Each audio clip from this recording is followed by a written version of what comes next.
kumakalat pong edited na picture post ko, yun po yung pinost ko nung nakaraan na Ilocano at farmers kami, Duterte pa rin sa 2028. Inedit po nila, ito po yung mismong pinagpicturan ko nun. FYI po, Ilocano ako. Ilocano ako na natangtangkenan. Pero ang ipinost ko doon, Ilocano ako, ang ipinost ko doon, Ilocano at farmers kami, pero Duterte pa rin sa 2028. Yun po yung totoong post ko. Meron pong nag-edit si Pinoy Kami Vlog. Guys, pakikalat naman to kasi ginagawa na nila talaga yung lahat para linlangin yung ibang mga tao.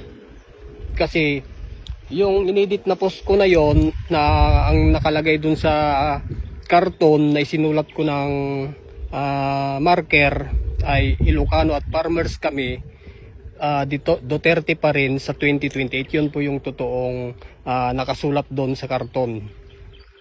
Marker po yung pinangsulat ko doon. Kung makikita ninyo, asan na yon? Lab, tingnan mo nga dyan yung karton na may sulat. Ayan, wait lang. Ito po.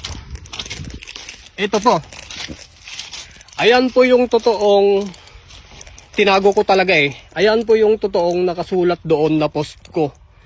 Pero inedit po ni Pinoy Kami Vlog. Pinoy Kami Vlog yung nag-edit. Hindi ako sigurado sa Pinoy Kami Vlog, pero ilalagay ko mamaya sa pinned. Ipipind ko mamaya sa comment section. Ayan po yung totoong pinost ko. Hindi po ako nagsulat ayon sa inedit ni Pinoy Kami Vlog na ang nakasulat kasi doon farmers from farmers kami sa Davao, Leni Marcos kami sa 2028. Yun po yung ginawa niya. Pinamalit niya dito sa sinulat kong to, yung Pinoy Kami Vlog. Pakikalat naman to guys, mga idol, mga kapwa ko Ilocano na parehong sumusuporta kay Sara Duterte, kasi Sara Duterte tayo 2028. Pakikalat naman po kasi yung mga viral post ko na yon, ini-edit po nila. Nakikita nyo naman po. Ito pong lugar na to yung totoong pinagpicturan ko. Gumawa na lang po ako ng video para malaman ng iba na ako po yung original, tapos may mga lumalabas po na edited, tapos nirepost po nila. Tapos ang daming nag-comment doon, wow, ganito kami, tama lang yan, mga ganon. Siyempre, para maipakalat nila sa mga supporters nila, ginamit pa yung picture ko, ginamit pa ako, inedit pa yung inilagay ko. Yung isinulat ko dyan sa karton na to, inedit pa nila. Kaya, ang dami talagang masasamang loob. Gagawin talaga ang lahat para sa mga sinusuportahan nila, kahit kasinungalingan na. For your information po, yung inedit po nila na yon, ayoko po ng Leni Marcos. Ako po yung totoong nagpost doon.